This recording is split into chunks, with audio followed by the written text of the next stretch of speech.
클래식 인물 열전. 손수연의 팡팡 스토리 클래식.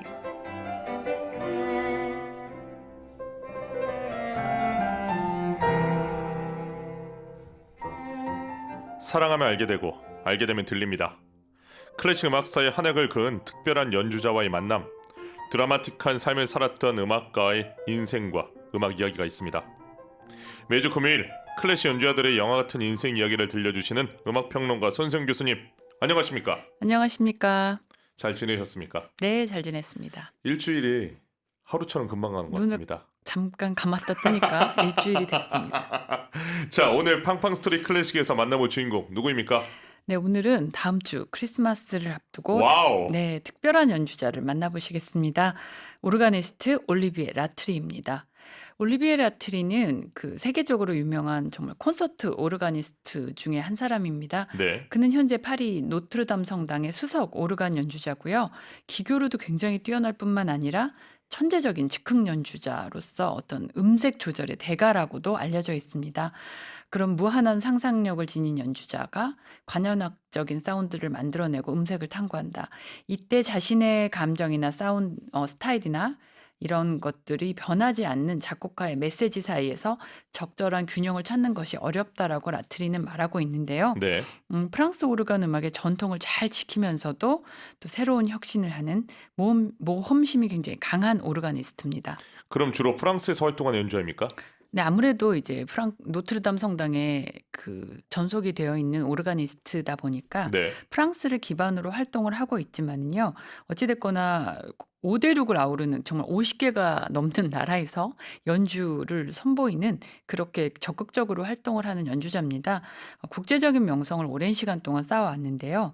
특히 미국에서는 1986년에 첫 투어 이후에 매년 정기적으로 순회 공연을 할 정도로 큰 인기를 끌었습니다. 네. 베를린 필하모닉, 또 비엔나의 뮤지크페라인, 영국 런던의 로열 앨버트 홀이나 뭐 이런 유수의 콘서트홀, 그리고 또 오케스트라랑 협연하면서 폭넓은 활동을 펼치고 있습니다. 우리나라에도 이제 자주 방문을 한 편이고요. 스스로를 17세기, 20세기 프랑스 오르간 음악의 메신저라고 소개를 하고 있습니다. 정말 숨막히는 기교로 프랑스 오르간의 즉흥 연주의 전통을 이어가고 있습니다. 그렇군요. 올리비에 라트리 언제 태어났습니까? 네, 라트리는 프랑스 북부의 그 볼로뉴 슈르메르에서 1962년에 태어납니다. 7살 때부터 피아노를 배우기 시작했다고 하는데요. 12살 때 오르간에 입문했습니다. 라트리가 오르간에 관심을 가지게 된 계기는 프랑스의 저명한 오르가니스트 피에르 코슈로의 어떤 연주 녹음을 들으면서부터였다고 합니다. 그렇군요. 12살 올리비에 라트리에게 영향을 준 피에르 코슈로는 어떤 연주자입니까? 네, 피에르 코슈로는 아주 정말 뛰어난 즉흥 연주자고요. 또 작곡가이기도 합니다. 독창적인 어떤 음악적인 언어를 구축하면서 전 세계적으로 명성을 얻은 오르가니스트였습니다. 그의 즉흥 연주는 구조적인 완성도, 또 독특한 화성 언어를 특징으로 하는데요. 이것은 어떻게 보면은 마르셀 듀프레 또는 뭐 모리스 뒤르플레, 그리고 또 올리비에 메시앙 같은 프랑스 음악의 거장들한테로부터 영향을 받은 것이라고 합니다. 이런 코슈로의 즉흥성, 그리고 음악적인 스타일은 라트리에게도 큰 영감을 주게 되고요. 라트리는 이것을 바탕으로 해서 자신의 어떤 즉흥적인 연주 기술을 계속 발전시킵니다. 라트리는 코슈로의 전통을 이어받아서 프랑스 오르간 음악의 계승자가 되기도 하고, 또 스승인 코슈로와 마찬가지로 특정 시대의 음악에 국한되지 않고 아주 다양한 레퍼토리를 다루고 있습니다. 동시대 작곡가들의 작품, 그리고 올리비에 메시앙의 오르간 작품을 동시에 연주하고 있는데요. 그러니까 현대 음악과 또 그 고전 음악을 막 넘나들면서 연주를 하는 그런 연주자고요.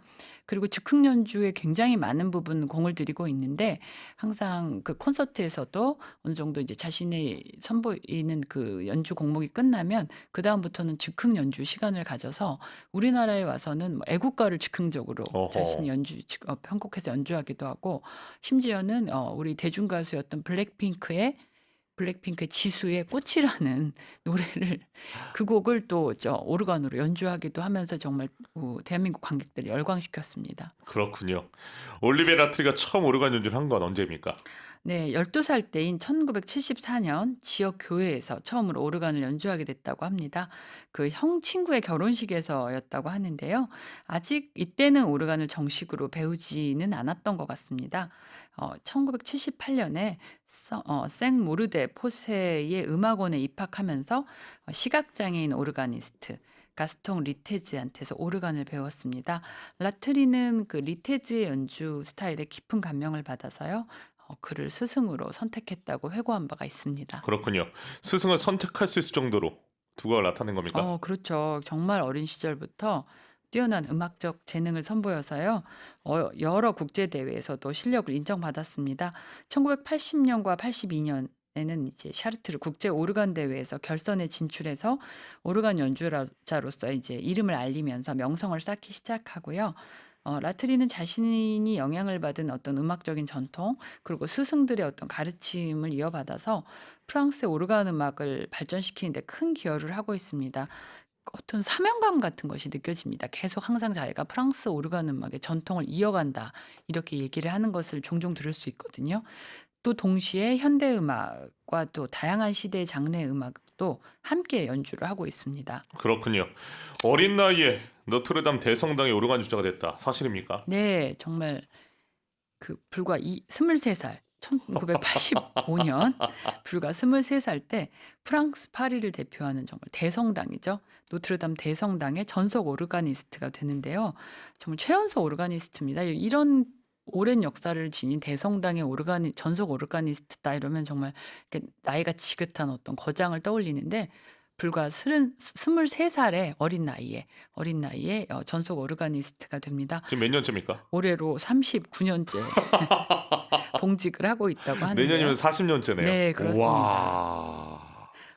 이 라트리가 이제 60대 초반의 나이인 것을 생각하면은 정말 놀라운 경력이 아닐까 생각이 되는데요. 네. 잘 아시는 대로 노트르담 대성당은 2019년 4월에 큰 화재를 겪지 않았습니까?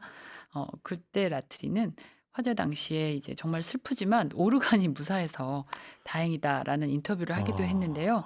정말 말 그대로 큰 화재에도 불구하고 그 큰 성당의 오르간은 기적적으로 무사했습니다. 그래서 와. 꾸준히 그 오르간을 조립하고 뭐 이제 이렇게 만드는 사람들을 오르간 빌더라고 얘기하는데 오르간 빌더들이 오랜 기간 동안 이것을 수리한 끝에 이 정말 그 성당 화재 발생 후에 이제 오르간을 꺼내서 청소하고 이게 다 이제 화재 끄름 이런 것들이 들어갔을 테니까 음을 복원하고요. 그러고서 오르간 빌더들이 오르간을 다시 설치를 했습니다. 지난 12월 7일 날 다시 한번 성당은 재개관을 했고요. 그다음 날인 8일에 오르간 연주와 함께 감동적인 첫 미사가 열렸습니다. 그렇군요. 네. 프랑스 사람들한테 이 노트르담 성당의 화재는 정말 큰 충격이었고 마치 그 우리나라의 숭례문이 그때 불탔었던 것 같은 그런 정신적인 충격을 크게 안겨준 것 같습니다. 저도 이 화재 직후에 제가 파리를 갔더니 네. 정말 제가 프랑스 사람이 아닌데도 그 성당을 바라보는데 마음이 굉장히 음. 이상하더라고요. 근데 또 어느새 이렇게 복구가 잘 끝나서 이제 재개관을 하게 됐으니까 굉장히 다들 뿌듯하게 생각을 하고 있습니다. 그렇군요. 자, 연주를 들어볼까요? 오늘 첫 곡 어떤 곡입니까? 네, 바흐의 트리오 소나타 한번 들어보시겠습니다. 바흐의 트리오 소나타 6번 G장조 바흐 작품으로 530 1악장 비바체 오르가니스트 올리비에 라트리 연주로 들려드립니다. 바흐의 트리오 소나타 6번 G장조 바흐 작품으로 530 1악장 비바체 오르가니스트 올리비에 라트리 연주로 감상하셨습니다. 라트리가 가장 좋아하는 작곡가는 누구일까요? 네, 올리비에 라트리는 뭐 여러 작곡가를 사랑하고 존경하지만 인터뷰를 이제 통해서 보면은 가장 좋아하는 작곡가로 꼽는 인물은 이제 방금 들으셨던 요한 세바스티안 바흐입니다. 네. 그리고 이제 프랑스의 교회 음악의 대가였던 올리비에 메시앙이라고 합니다. 뭐 정말 사실 흔히들 우리가 오르간 음악을 생각하면은 그 바로크의 바흐를 떠올리게 되는데요. 라트리는 바흐 음악을 오르간 레퍼토리의 정수로 보고 있고 또 바흐의 작품을 당연히 아주 자주 연주하고 녹음했습니다. 특히 바흐의 음악이 오르간이라는 악기가 가진 모든 어떤 가능성을 보여준다. 라고 말을 하면서 그의 연주에서 바흐의 구조적인 완벽함 그리고 영적인 깊이를 굉장히 강조를 하고 있습니다. 그리고 2019년에는 음반 바흐 투 더 퓨처라는 음반을 통해서 바흐의 작품을 현대적으로 재해석하기도 합니다. 아주 뭐 특이한 시도를 많이 하는데요. 또 라트리는 또 프랑스의 작곡가, 교회 음악의 대가이자 정말 프랑스 음악에 있어서는 어떤 구도자 같은 사람으로 알려져 있는데요. 올리비에 메시앙의 작품도 굉장히 중요하게 생각을 하면서 많이 연주하고 있습니다. 메시앙의 오르간 전곡을 녹음한 것도 굉장히 유명합니다. 네. 그리고 특히 이제 라트리는 메시앙이 현대음악가였기 때문에 메시앙과 개인적으로 가까운 관계를 유지하고 있고요. 또 메시앙의 음악이 가진 영적이고 감정적인 깊이에 큰 영향을 받았다고 밝혔습니다. 그리고 학생들한테도 이제 교수로서 메시앙에 대해서 가르칠 때 자신이 이제 메시앙하고 나눴던 그런 대화를 전달하면서 그 음악적인 유산을 이어가고자 노력하고 있다고 합니다. 그렇군요. 그 외에도 다양한 레퍼토리가 있지 않습니까? 네, 뭐 리스트나 모리스 라벨 또 스트라빈스키 같은 다양한 작곡가를 좋아한다고 언급을 했습니다. 네. 이들은 또 공통적으로 프랑스 파리를 기반으로 이제 활동을 주로 했다는 그런 공통점도 있는데요. 라트리는 이들의 음악이 감정적으로나 기술적으로 풍부한 어떤 표현을 가능하게 해준다라고 말하고 있습니다. 이 밖에도 어떤 특정한 시대나 스타일에 국한되지 않고 17세기에서부터 21세기에 이르는 정말 다양한 시대의 작품들을 연주하는 것으로도 유명합니다. 그렇군요. 젊은 오르가니스트를 길러내는 일도 동시에 하고 있죠. 네, 라트리는 파리 카톨릭 대학 그리고 또 랭스 콘서바토리에서 강의를 하는데요. 1990년부터는 스승인 가스통 리테즈의 후임으로 모르데 포세 콘서바토리의 교수가 됐습니다. 3년 뒤에는 파리 국립고등음악원의 교수로 수많은 제자를 길러내고 있고요. 또 시테 들라 무지크에서 젊은 오르가니스트를 키워내고 있어서 뭐 오르간 연주자로서도 활동을 하면서 또 교회의 또 전속 오르가니스트로도 그러니까 콘서트 오르가니스트, 또 교회 음악가로서의 활동, 그리고 교수로서의 활동을 아주 꾸준히 병행하고 있습니다. 그렇군요. 자, 이번에는 어떤 곡을 들어볼까요? 이번에는 좀 독특한 곡입니다. 이 이 라트리가 어떤 장르에 구애되지 않는 아니면 형식에 구애되지 않는 그런 다양한 작업을 해왔다고 하는데 바그너의 오페라를 이제 오르간 곡으로 편곡한 곡들도 많이 연주했습니다. 바그너의 오페라 타노이저 서곡 아니면 타노이저 서곡에도 나오는 그런 순례자의 합창을 오르가니스트 올리비에 라트리 연주로 한번 들어보시겠습니다. 네, 기대가 됩니다. 바그너 오페라 타노이저 중 순례자의 합창, 오르가니스트 올리비에 라트리 연주로 들려드립니다. 바그너 오페라 타노이저 중 순례자의 합창, 오르가니스트 올리비에 라트리 연주로 감상하셨습니다. 좀 안타까운 이야기지만 우리나라의 극장에 오르간이 설치되지 않은 공연장이 많이 있지 않습니까? 네, 사실 클래식 콘서트 공연장의 기본이 오르간이 원래는 설치되어 있어야 하는 게 마땅한데요. 네, 좀 우리나라에는 안타깝게도 좀 아직은 그렇지 못한 경우가 좀 종종 있습니다. 파이프 오르간은 사실 오르간 종류의 하나로 이제 여러 길이의 관을 음계적으로 이렇게 배열을 해가지고 이곳에다 이제 바람을 보내서 소리를 내는 그런 웅장한 규모를 가지고 있고 아주 다채로운 음색을 내는 악기의 제왕이다 이렇게 불리는데요. 워낙 그 사이즈도 크고 이거 제작 기간이나 시간 그리고 이제 공간하고의 조화 이런 것들이 오래 걸리기 때문에 건축 설계 단계에서부터 그 공연장의 건축 설계 단계에서부터 구조나 용도를 고려해서 맞춤형으로 제작되는 것이 특징입니다. 원래는 카톨릭 전래 음악에 사용됐기 때문에 외국이나 우리나라의 그 성당에는 오르간이 있는 모습을 여러분들께서 많이 보셨을 텐데요. 국내 공연장에 파이프 오르간이 설치된 사례는 1978년에 세종문화회관이 첫 시작이었습니다. 네, 어떻게 보면 세종문화회관의 자랑거리가 이제 한동안 자랑거리로 알려져 있고요. 그 다음에 롯데 콘서트홀에 2016년 그리고 부천 아트센터에 2023년에 이제 이것이 설치됐습니다. 비수도권 공연장 최초로 내년에는 부산 콘서트홀에 파이프 오르간이 설치를 앞두고 있는데요. 세계 최고 수준의 클래식 음악 전문 콘서트홀의 상징성을 확보한다는 점에서는 굉장히 의미가 있는 의미가 있는 일이고요.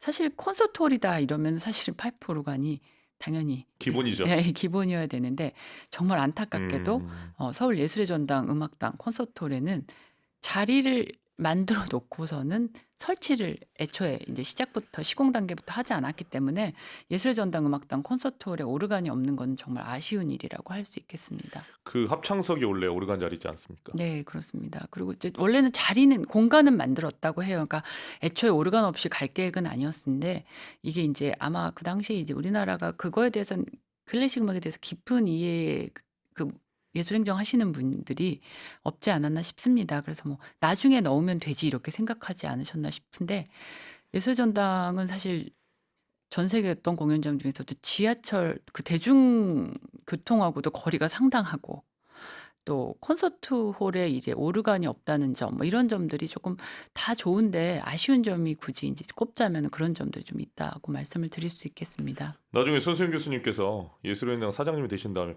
넣어주시면 좋을 것 같습니다. 못 넣습니다. 이거 다시 지어야 됩니다. 제가 사장님이 된다 감히 된다 할지라도 지울 수 없는 아쉬운 부분입니다.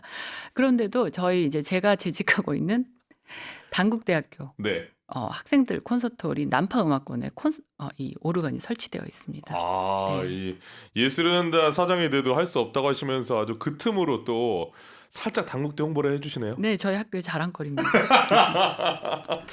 자, 이번에는 어떤 곡 들어볼까요? 네, 이번에는 드뷔시의 정말 오르간 선율이 굉장히 웅장하고 아주 굉장히 인상 깊은 소리를 남기는 반면에 섬세한 소리는 좀 내기 어렵지 않을까 이런 생각이 드시는데요. 이 라트리가 연주하는 드뷔시의 달빛 들어보시면 생각이 좀 바뀌실 것 같습니다. 네, 드뷔시의 달빛을 오르가니스트 올리비에 라트리 연주로 들려드립니다. 드뷔시의 달빛을 오르가니스트 올리비에 라트리 연주로 감상하셨습니다. 라트리는 고전음악뿐만 아니라 많은 현대음악을 초연했죠. 네, 현대음악에도 굉장히 애정이 많다고 알려져 있습니다.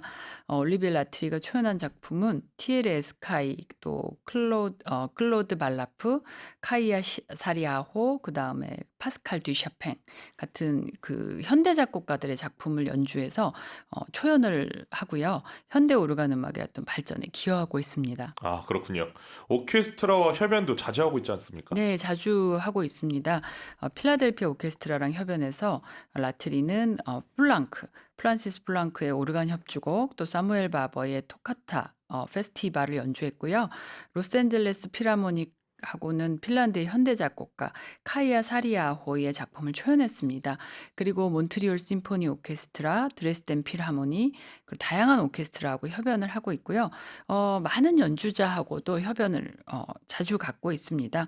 이렇게 협연을 많이 하는 이유는 그러니까 교회에만 사실은 이렇게 뭔가 악기가 또 이동이 쉽지가 않잖아요. 그러다 보니까 교회의 음악으로만 알려져 있는 어떤 오르간 음악의 매력을 청중들에게 다양하게 알리고 싶어서가 큰 이유라고 합니다. 그렇군요. 연주를 한 곡 더 듣겠습니다. 이번에는 어떤 곡 추천해 주십니까? 이제 성탄절이 얼마 남지 않았기 때문에 네. 어떤 그 노엘, 그 프랑스 언어로는 이제 노엘이라고 하는데 네. 캐롤이겠죠. 그래서 노엘을 한번 듣겠습니다. 루이 클로드 다켐의 노엘을 한번 들어보시겠습니다. 네, 로이 클로드 다킹의 노엘 그랑주이 듀오 오르가니스트 올리베 라트리 연주로 듣겠습니다. 아, 크리스마스 분위기 나는데요.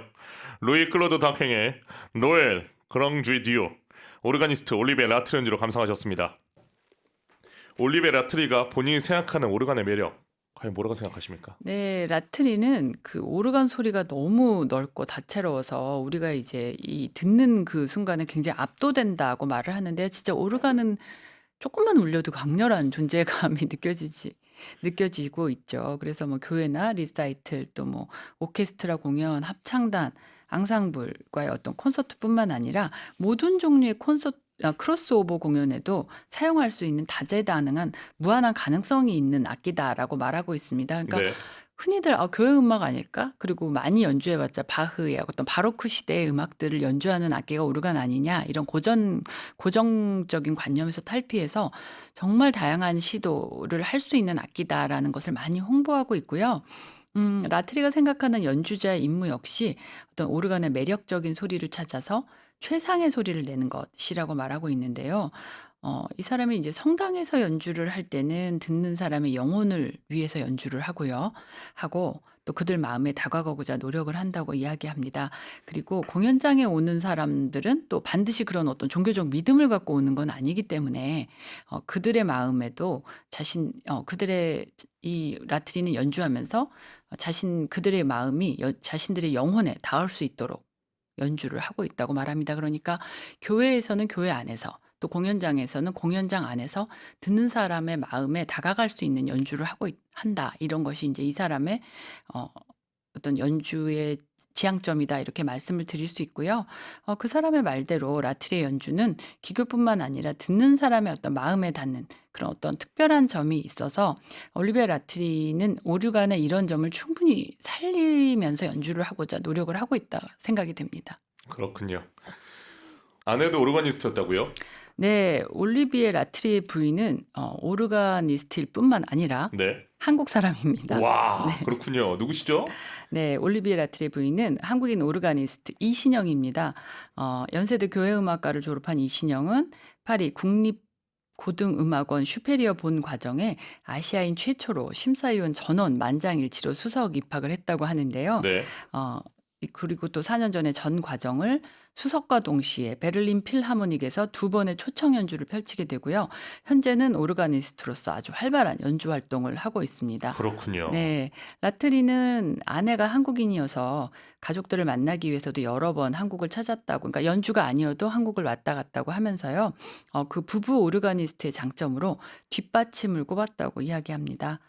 우리는 음악에 대해서 함께 토론을 할 수 있고 또 각자의 커리어를 가지고 있지만 함께 음악 프로젝트를 실현하는 기쁨도 누릴 수 있다고 하니까 정말 그 같은 부부 오르가니스트로서의 장점을 충분히 활용하고 있다라고 볼 수 있습니다. 부부가 둘 다 음악가이면서 또 같은 악기를 한다는 거를 아주 큰 장점으로 생각하고 있는 것 같습니다. 아주 보기 좋네요.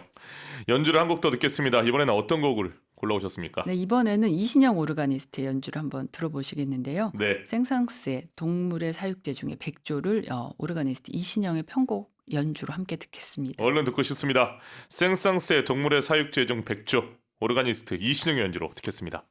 생상스의 동물의 사육제 중 백조, 오르가니스트 이신영의 연주로 감상하셨습니다. 이신영 쌤의 연주도 참 풍성하고 아름다운데요. 네, 그리고 이제 편곡이 너무 잘 돼가지고 네. 정말 이 백조가 무리를 정말 유효하게 유영하는 듯한 그런 느낌이 정말 음악을 들으면서 정말 눈앞으로 시각적으로 그려지는 그런 효과가 있다고 생각이 되는데요. 네. 오르가니스트 올리비에 라트리에게 음악은 과연 무엇일까요? 네, 이 사람에 대한 여러 연주의 특징이 있지만 이제 본인이 강조하는 어떤 즉흥성의 매력이 굉장히 이 라트리의 연주에서는 강하게 느껴지는데요. 네. 실제로 라트리도 이런 어떤 그 프랑스 오르간 음악의 전통을 잘 지켜내면서도 어떤 음악적인 즉흥성이 굉장히 중요한 부분이다라고 생각하기 때문에 그 실제로 현장에서 청중과 교감을 하면서 느껴지는 에너지를 표현할 수 있는 즉흥성, 이것이 이제 이 사람한테는 굉장히 음악적인 매력 또 음악의 지향성, 이렇게 표현을 드릴 수 있겠습니다. 전통을 지키면서 나오는 즉흥성. 네네네네. 알겠습니다. 오늘 성탄절을 앞두고 듣는 오르간 연주 참 좋은데요. 마음까지 경건해지는 듯 합니다. 우리 선생 교수님은 올리비에 라트리 어떤 면을 가장 좋아합니까? 네, 지금 반복해서 말씀드리지만 이 라트리 또한 어떤 경계를 넘나드는 연주자이기 때문에 정말 경건한 교회 음악에서부터 아까 말씀드렸던 그런 블랙핑크의 음악까지, 네, 케이팝의 음악까지도 오르간을 통해서 표현해낼 수 있는 이 사람의 어떤 그 유연함, 이런 것들을 저는 굉장히 좋아합니다. 유연함. 잘 알겠습니다. 다음 주에 만나게 될 음악가 누구입니까? 다음 주는 정말 올해 마지막 음악가가 될 것 같은데요. 네.